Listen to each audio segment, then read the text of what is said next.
Le renvoi justement de Pierre Poplin directement dans les bras de Fritz Lee, le numéro 8 néo-zélandais de cette équipe de la SM. On va assurer la sortie de camp autour de Sébastien Bézi, le capitaine de cette équipe clermontoise.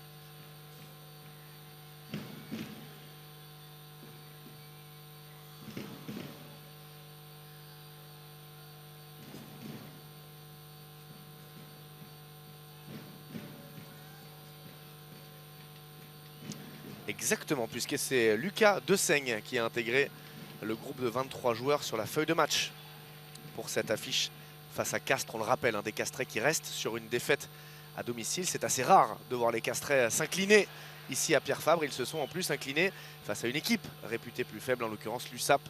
C'était lors de la 11e journée. Rosière côté clermontois avec Sébastien Bézi qui va appeler ses avants, et notamment Rabat Slimani, Marcos Kremer peut-être. On demande de jouer du côté de Monsieur Marbeau. Cette fois-ci, on va ouvrir l'angle pour Sébastien Bézi. Le pied droit de l'ancien Toulousain pour aller investir la moitié de terrain castraise.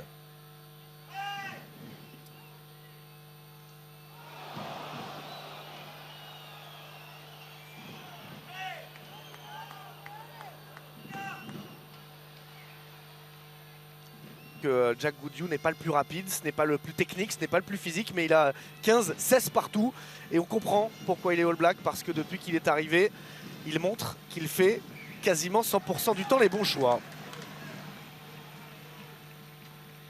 Étienne Falgou qui est sanctionné, Pierre Poplin, petit banana kick qui ne trouvera pas la touche, mais les bras de Bautista Delgui. Pour l'instant du jeu d'occupation avec Poplin qui va allumer cette chandelle. La montée de Julien Dumora, il sera sous pression Anthony Bello, mais il capte parfaitement ce ballon.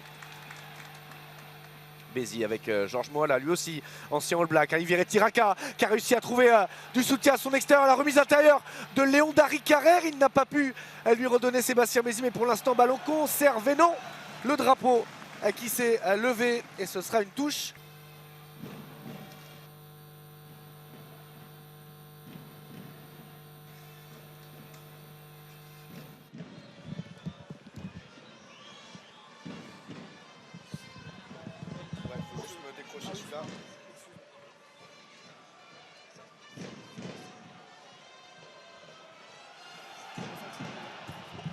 On te passe directement sur le... Ah d'accord.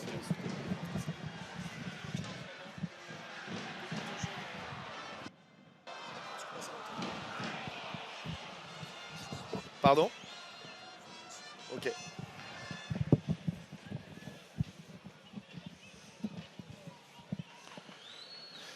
Petit essai à l'antenne avec ce nouveau dispositif.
À l'antenne, petit test à l'antenne, Paris-Bordeaux-Le Mans, Castres Olympique ASM. Est-ce que c'est bon pour vous?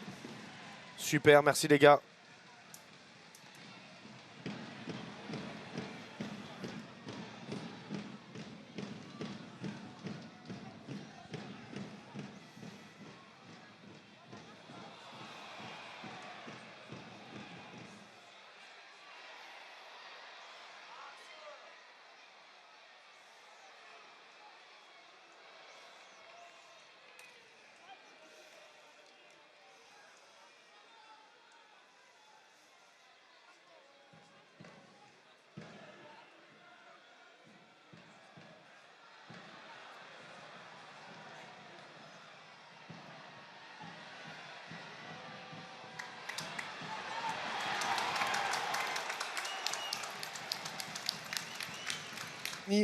Bello, vous allez le voir, c'est Georges Moala qui va réaliser un bon travail en temporisant avec la bonne venue d'Anthony Bello. Il lui transmet directement dans l'intervalle l'ancien All Black Georges Moala pour ce premier essai dans la rencontre. Anthony Bello qui échappe aux griffes d'Adria Kokagi et qui permet à son équipe de mener 8-3 en attendant la tentative de transformation.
Oui, des castrets qui sont surtout en très grande difficulté en touche depuis le début de la partie et qui ne parviennent pas à lancer leur jeu.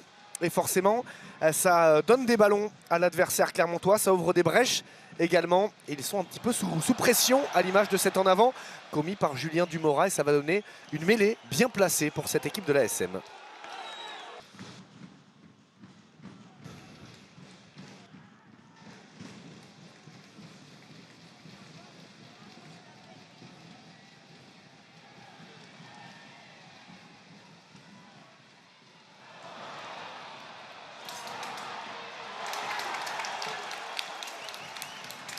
Delgui, on va le revoir au ralenti avec la belle combinaison, la venue très proche, main de Moala qui trouve Léon Dari-Carrère qui s'attendait peut-être à marquer son premier essai en carrière en top 14 face à l'équipe entraînée par son papa, mais il est passeur décisif. Léon Dari-Carrère, le geste juste pour l'ailier international argentin. Bautista Delgui, ça fait 2-0 pour l'ASM ici à Castres.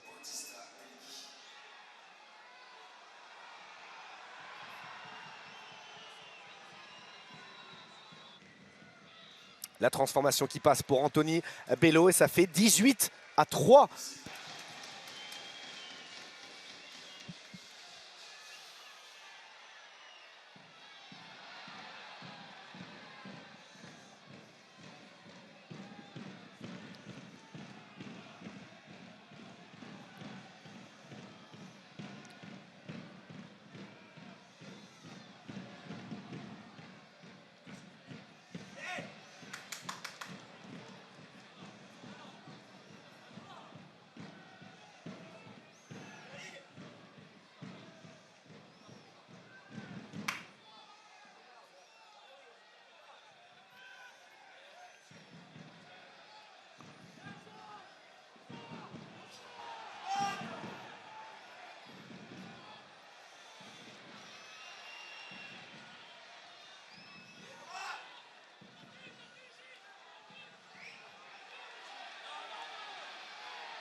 pour les Castrets. À la suite d'un lancer cette fois-ci réussi, parfaitement capté par l'alignement Castrais, on va le retrouver, Gaëtan Barlow ici. Il va pouvoir démarrer et trouver après contact son numéro 9, Jérémy Fernandez, qui va profiter du soutien de ses avants pour aplatir dans l'embut clermontois. Quand la conquête fonctionne, c'est tout de suite beaucoup plus facile.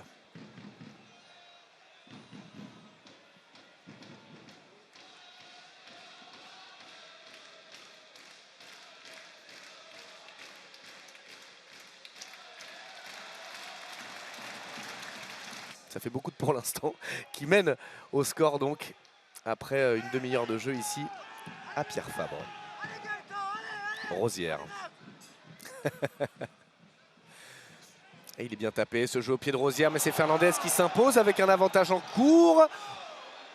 Et on va laisser jouer pour l'instant du côté de Monsieur Marbeau avec Raisuke qui est servi dans son couloir. Attention, il est très dangereux, l'ailier fidjien. Il va renverser son compatriote Aliveretti Raka, mais il commet un en avant. Raisuke.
Du côté des Castrets, les coéquipiers de Pierre Popelin qui ont eu beaucoup de mal à lancer leur jeu, sauf une touche bien captée qui a permis un essai de Jérémy Fernandez. Avec la prise de balle de Fritz Lee, bras tendu sur ce coup d'envoi de la seconde période donné par Pierre Popelin. Sébastien Bézi qui va tenter bien sûr d'assurer du mieux qu'il le peut la sortie de camp côté clermontois avec ce ballon qui a priori va rester dans l'aire de jeu. Attention, il est sous pression. Julien Dumora, notamment celle de l'Argentin Marcos Kremer. Fernandez avec Tom Staniforce. Vous en parliez, Jean-Baptiste, le plus beau mulet de ce top 14 et le seul côté Castrais puisque Jack Goudiou, on le rappelle, a coupé ses cheveux. Fernandez avec Popelin. Passe dans le lot pour Kokagi. Le voici, Jack Goudiou avec un premier ballon lancé et il va trouver Nathanaël Huleux. On a eu un petit peu peur là pour le genou de Nathanaël Huleux, mais ça a l'air d'aller. Il a juste perdu son appui sur la pelouse de Pierre Fabre avec Barlow. La percussion sur Sébastien Bézi, il va passer par le sol. Gaëtan Berlot, attention au contest de son vis-à-vis. Falo Fenga, pas récompensé ce contest et avantage en cours pour Castres.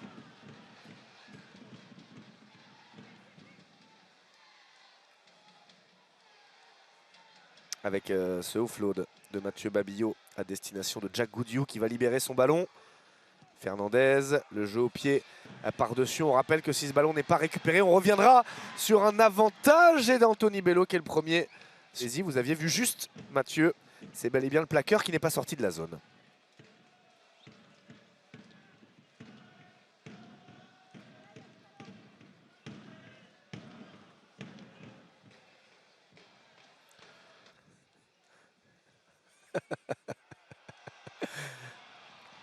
Et Pierre Popelin qui manque cette pénalité, toujours 17-10. Il est costaud, c'est bien de se le mettre dans la poche, le manager de Castres.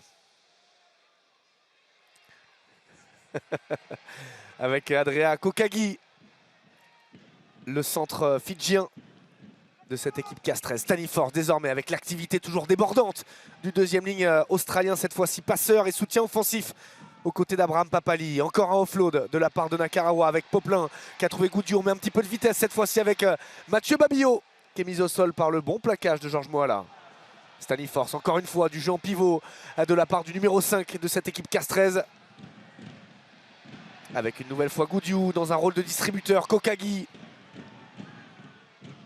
On s'approche des 22 mètres clermontois, mais on n'arrive pour l'instant pas à breaker. Peut-être cette fois-ci avec Gaëtan Barlow en puissance, plaqué par Marcos Kremer, mais on a réussi à gagner cette ligne d'avantage. On peut peut-être jouer dans l'avancée. Il se réveille un petit peu, le public du stade Pierre Fabre. On arrive à enchaîner les temps de jeu avec Gaëtan Barlow qui lui aussi se propose énormément. Jack Goudiou, cette fois-ci. Attention au grattage peut-être de Fenga. Et ballon récupéré par les Clermontois avec Étienne Falgou. Sébastien Bézi. C'est encore une munition laissée en route pour les Castrais. Bello en position de demi-mêlée avec Marcos Kremer. On est toujours dans les 22 mètres de Clermont. On peut éventuellement trouver une touche directe si on le souhaite. Avec Sébastien Bézi qui va alerter son demi d'ouverture, Anthony Bello. Attention parce qu'il ne va pas trouver la touche.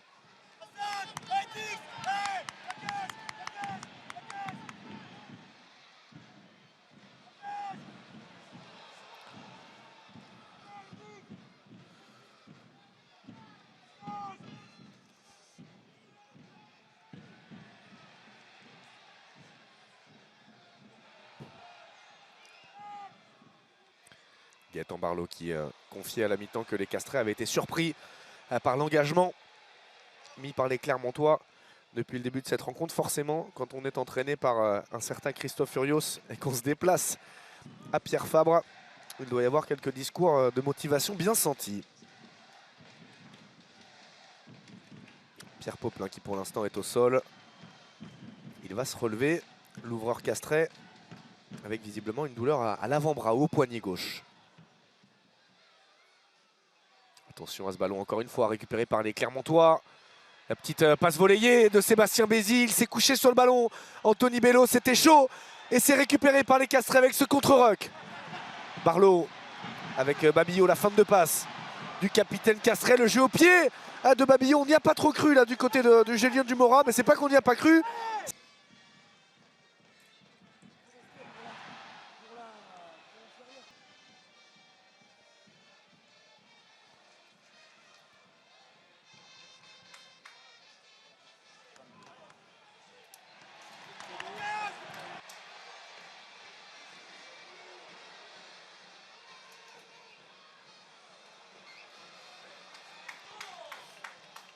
à venir.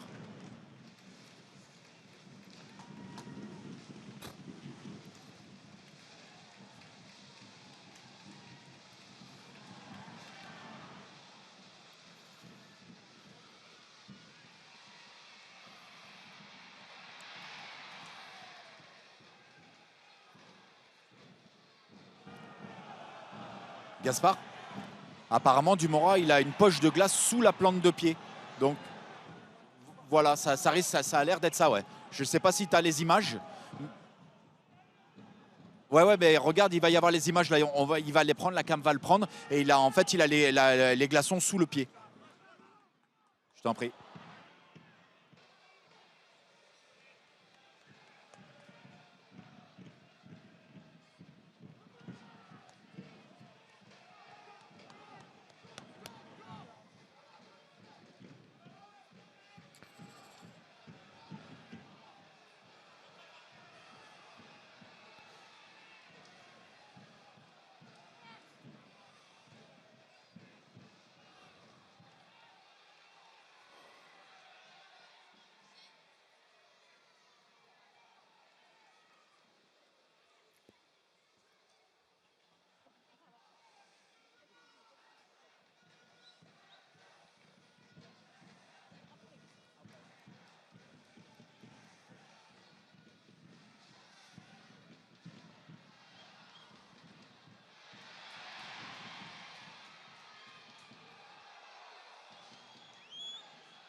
Avec les Castrés qui sont à l'attaque, à l'entrée des 22 mètres clermontois. Il y a un avantage en cours pour un plaquage haut. Il y a quelques temps de jeu.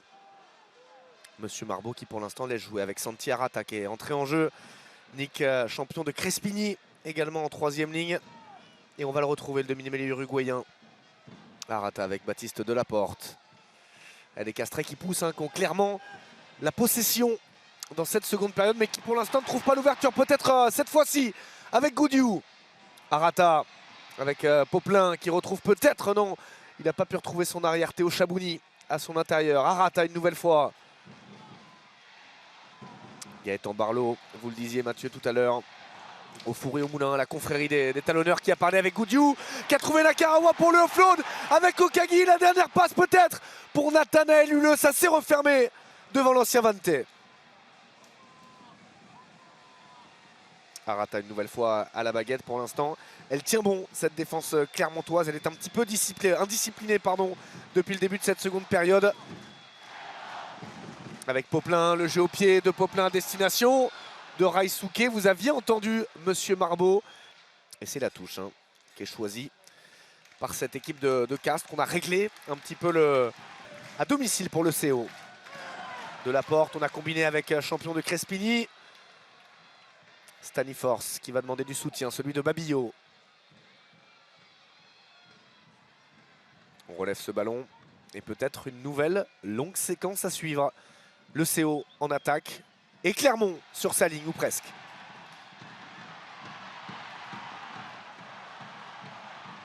On joue quand même dans l'avancée là, côté Castré avec Chilachava qui a ramassé. Est-ce qu'il a perdu ce ballon? Non, il a réussi à marquer. Levan Chilachava dans cette rencontre.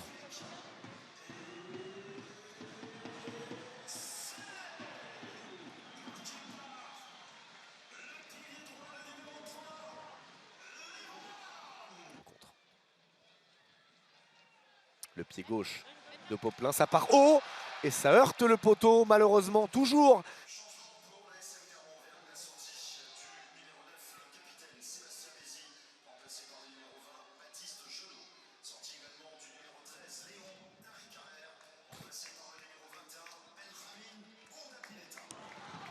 Gaspard. 13-21, 9-20, 4-18 côté Clermont. Voilà. Et tu as eu le 3-23 Castres.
Oui, avec cette pénalité réussie par Anthony Bello, on se redonne un petit peu d'air face à l'Irlande.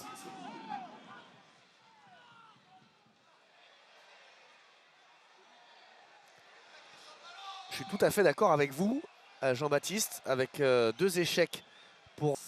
On va surveiller le comportement défensif de ces Clermontois dans cette fin de match. C'est un lieu commun aussi de le dire. Normalement, le Castres Olympique qui perd très peu, qui met forcément la pression sur les hommes de Jérémy Davidson et David Daré-Carrère. Attention à ce maul dynamique pour les Clermontois.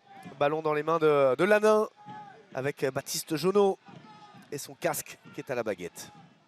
Le ballon qui sort justement avec Urda Pieta, le pied gauche de l'Argentin. Et ça va arriver dans les bras de Raisuke avec Chabouni. Le pied gauche de Théo Chabouni qui ne va pas trouver la touche. Mais les Brats sont vis-à-vis. Rosière.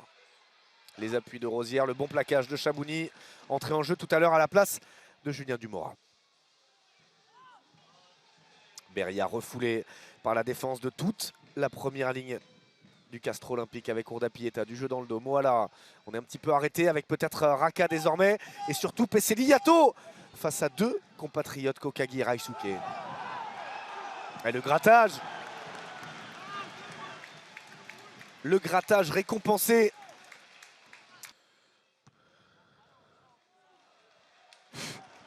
Gaspard, tu m'as dit quoi tout à l'heure? Moi, il me semble que Botitou, à la Coupe du Monde, il avait pris le relais aussi. Hein.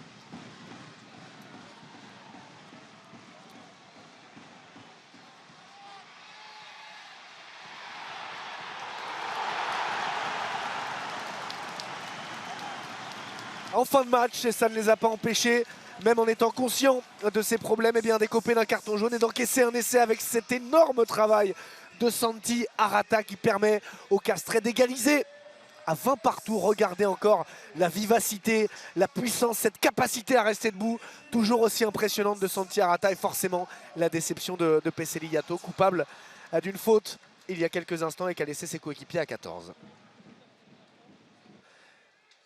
Et le Fidjien qui va manquer cette transformation.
« 5-4 Clermont.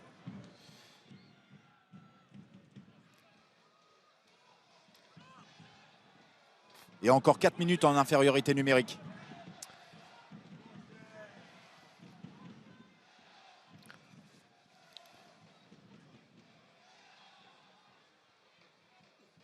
Hein, Gaspard. 76-48. Ça sera bon.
Oui, c'est 3 points d'écart. Carton jaune, petite sanction a priori pour le Fidjien.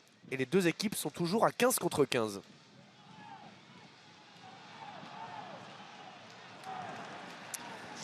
Et les Castrés.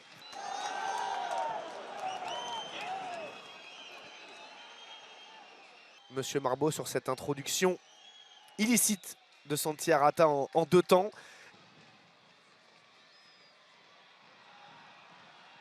Il a été également capitaine d'Aix-en-Provence à l'époque de la fédération.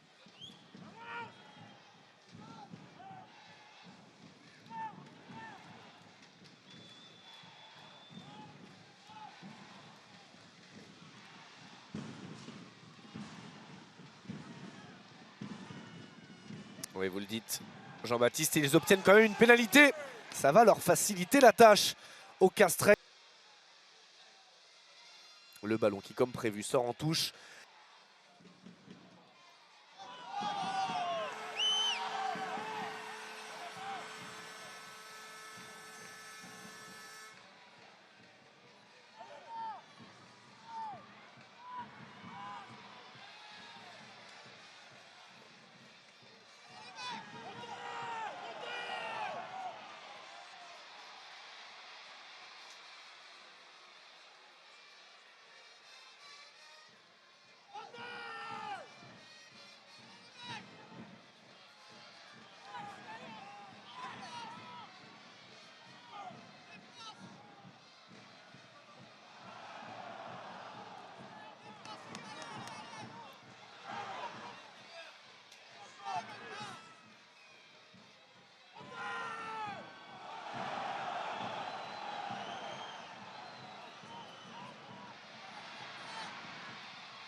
Plutôt aller en chercher 3 de plus.